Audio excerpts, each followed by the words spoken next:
Olá, seja bem-vinda ao canal da Leitura da Bíblia 365. Hoje vamos continuar no dia 29 de abril, que é o dia 119. Vamos continuar no livro do Antigo Testamento, em Juízes, capítulo 9, versículo 22, até o capítulo 10, versículo 18. Depois que Abimeleque havia governado Israel por 3 anos, Deus enviou um espírito que gerou discórdia entre Abimeleque e os líderes de Siquém, que se rebelaram. Foi um castigo para Abimeleque por ele ter assassinado 70 filhos de Gideão, e para os líderes de Siquém por terem apoiado Abimeleque no assassinato de seus irmãos. Os líderes de Siquém prepararam uma emboscada para Abimeleque no alto dos montes e assaltavam todos os que passavam por ali. Contudo, alguém alertou Abimeleque sobre essa conspiração. Nessa época, Gal, filho de Ebed, se mudou para Siquém com seus irmãos e ganhou a confiança dos líderes da cidade. Depois de irem ao campo, colherem as uvas e pisarem nelas, realizaram uma festa da colheita no templo do deus local. Foi servido vinho à vontade e todos começaram a amaldiçoar Abimeleque. Quem é Abimeleque? Disse em voz alta Gal, filho de Ebed. Se não é um verdadeiro filho de Siquém, por que devemos servi-lo? É apenas filho de Gideão e esse Zebul é apenas seu ajudante. Sirvam aos verdadeiros filhos de Amor, o fundador de Siquém. Por que devemos servir a Abimeleque? Se eu estivesse no comando, me livraria de Abimeleque, diria ele. Convoque seus soldados e venha lutar. Mas quando Zebul, que governava a cidade, tomou conhecimento das palavras de Gal, ficou furioso. Enviou mensageiros a Abimeleque em Arumá para lhes dizer: Gal, filho de Ebed, e seus irmãos se mudaram para Siquém e estão instigando a cidade a se rebelar contra você. Venha de noite com seu exército e esconda-se nos campos. Pela manhã, esconda-se nos campos. Pela manhã, assim que o sol nascer, ataque a cidade. Quando Gal e aqueles que o acompanham saírem para lutar contra você, faça com eles o que desejar. Então, Abimeleque e todos os seus homens saíram de noite, dividiram-se em 4 grupos e armaram uma emboscada ao redor de Siquém. Gal, filho de Ebed, estava à porta da cidade quando Abimeleque e seu exército saíram de seus esconderijos. Quando Gal os viu, disse a Zebul: Olhe, há pessoas descendo do alto das colinas. Zebul respondeu: São apenas sombras dos montes que se parecem com homens. Mas Gal insistiu: Não, são pessoas descendo das colinas, e o outro grupo vem pela estrada que passa pelo carvalho dos adivinhos. Zebul se voltou para ele e perguntou: Onde foi parar toda a sua conversa? Não foi você que disse: Quem é Abimeleque e por que deveríamos servi-lo? Os homens dos quais você zombou estão logo ali, do lado de fora da cidade. Saia e lute contra eles. Então Gal marchou à frente dos líderes de Siquém para a batalha contra Abimeleque. Abimeleque perseguiu Gal e muitos homens de Siquém foram feridos e caíram pelo caminho, enquanto recuavam até o portão da cidade. Abimeleque voltou a Arumá e Zebul expulsou Gal e seus irmãos de Siquém. No dia seguinte, o povo de Siquém saiu para guerrear nos campos. Abimeleque soube disso, dividiu seus homens em 3 grupos e armou emboscada nos campos. Quando Abimeleque viu o povo sair da cidade, ele e seus homens saíram de seus esconderijos e atacaram.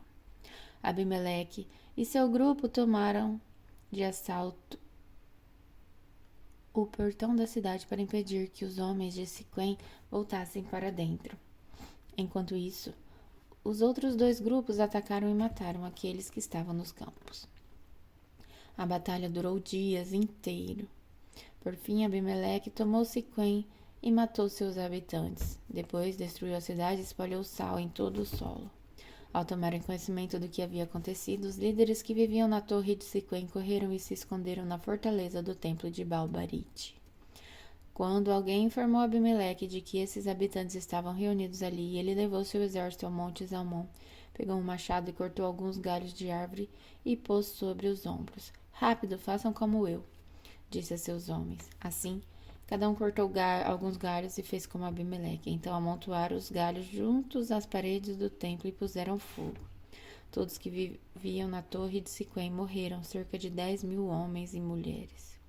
Em seguida, Abimeleque atacou a cidade de Tebes e a conquistou. No meio da cidade, porém, havia uma torre forte e toda a população, homens e mulheres, fugiu para lá. Trancaram-se por dentro e subiram até o terraço. Abimeleque, que foi até a torre, a atacou. Mas quando se preparava para incendiar a estrada da torre, uma mulher que estava no terraço jogou na cabeça de Abimeleque uma pedra de moinho que rachou o seu crânio. Sem demora, ele disse a seu jovem escudeiro: tire a espada e mate-a. Assim ninguém dirá que uma mulher matou Abimeleque. O jovem o atravessou com sua espada e ele morreu. Quando os israelitas viram que Abimeleque estava morto, debandaram e voltaram para casa. Desse modo, Deus castigou Abimeleque pelo mal que havia feito a seu pai, matando 70 irmãos. Deus também castigou os homens de Siquém por toda a sua maldade. Assim cumpriu-se a maldição de Jotão, filho de Gideão. Depois da morte de Abimeleque, Tolá, filho de Puá, filho de Dodô, foi o próximo libertador de Israel. Era a tribo de Sacar, mas morava na cidade de Samir, na região montanhosa de Efraim.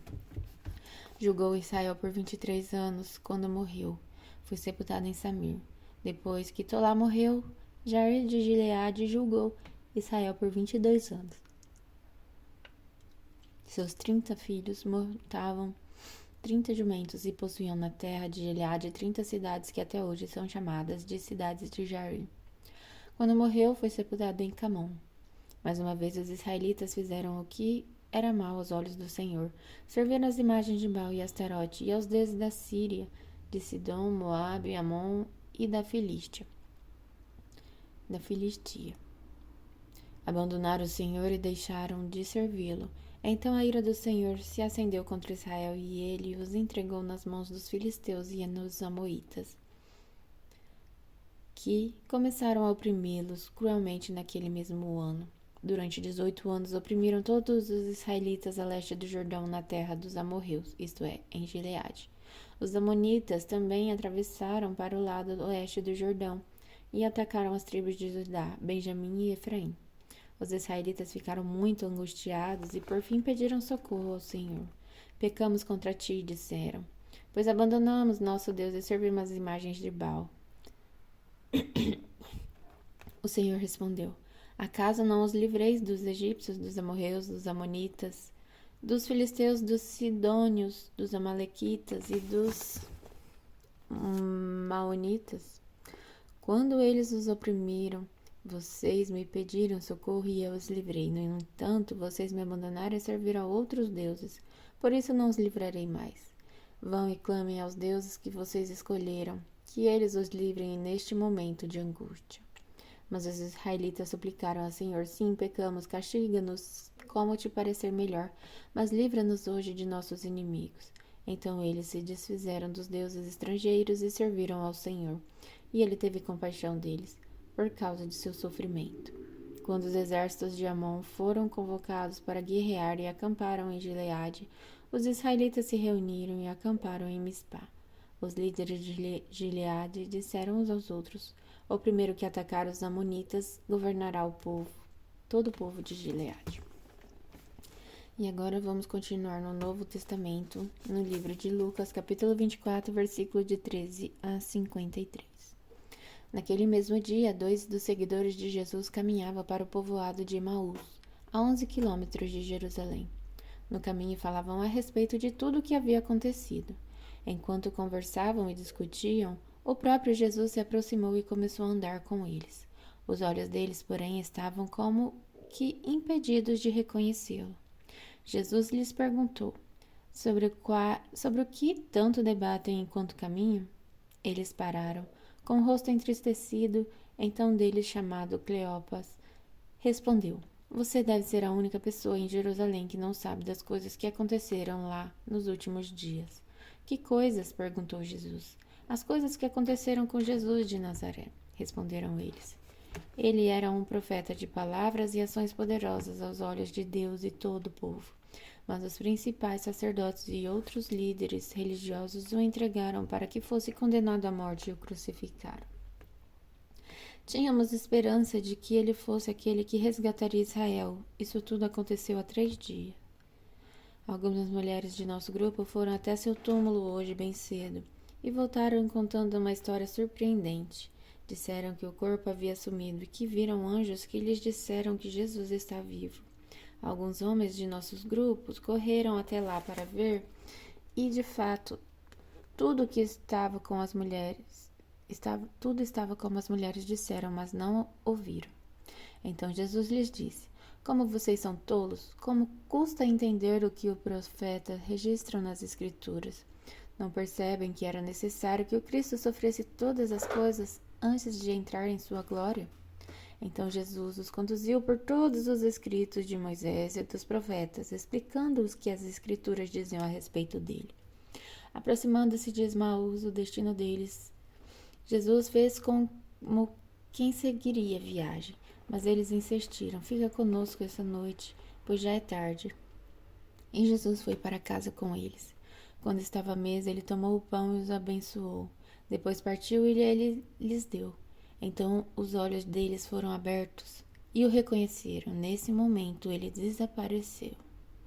Disseram um ao outro: Não ardia o nosso coração quando ele falava conosco no caminho e nos explicava as Escrituras? E na mesma hora levantaram-se e voltaram para Jerusalém. Ali encontraram os 11 discípulos e os outros que estavam reunidos com eles, que lhes disseram: É verdade que o Senhor ressuscitou, ele apareceu a Pedro. Então os dois contaram como Jesus tinha aparecido enquanto andavam pelo caminho, e como o haviam reconhecido quando ele partiu o pão. Enquanto contavam isso, o próprio Jesus apareceu entre eles e lhe disse: Paz seja com vocês. Eles se assustaram e ficaram amedrontados, pensando que viam um fantasma. Por que estão perturbados? Perguntou ele. Por que seu coração está cheio de dúvida? Vejam minhas mãos e meus pés, sou eu mesmo. Toquem-me e vejam que não sou um fantasma, pois fantasma não tem carne nem ossos. E como veem, eu tenho. Enquanto falava, mostrou-lhes as mãos e os pés. Eles continuaram sem acreditar, cheios de alegria e espanto. Então Jesus perguntou: Vocês têm aqui alguma coisa para comer? Eles lhe deram um pedaço de peixe assado, e ele comeu diante de todos.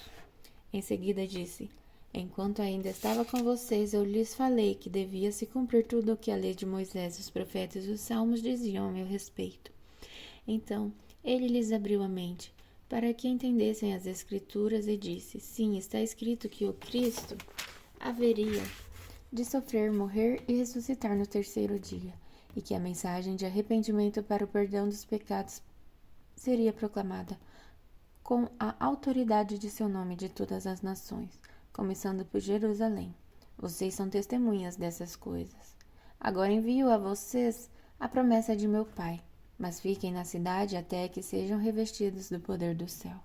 Depois, Jesus os levou a Betânia e, levantando as mãos para o céu, os abençoou. Enquanto ainda os abençoava, deixou-os e foi elevado ao céu. Então eles os adoraram e voltaram para Jerusalém cheios de grande alegria, e estavam sempre no templo louvando a Deus. Agora em Salmos, capítulo 100, versículo de 1 a 5. Aclamem ao Senhor todos os habitantes da terra. Sirvam ao Senhor com alegria e apresente-se diante dele com cânticos. Reconheçam que o Senhor é Deus, ele nos criou e a ele pertencemos. Somos seu povo, o rebanho que ele pastoreia. Entre por suas portas com ações de graças e em seus pátios com cânticos de louvor. Deem-lhes graça e louvem o seu nome. Pois o Senhor é bom, seu amor dura para sempre e sua fidelidade por todas as gerações. Agora em Provérbios, capítulo 14, versículo de 11 a 12. A casa do perverso será destruída, mas a tenda dos justos florescerá. Há caminhos que as pessoas consideram corretos, mas que acabam levando à estrada da morte. Até amanhã no dia 120.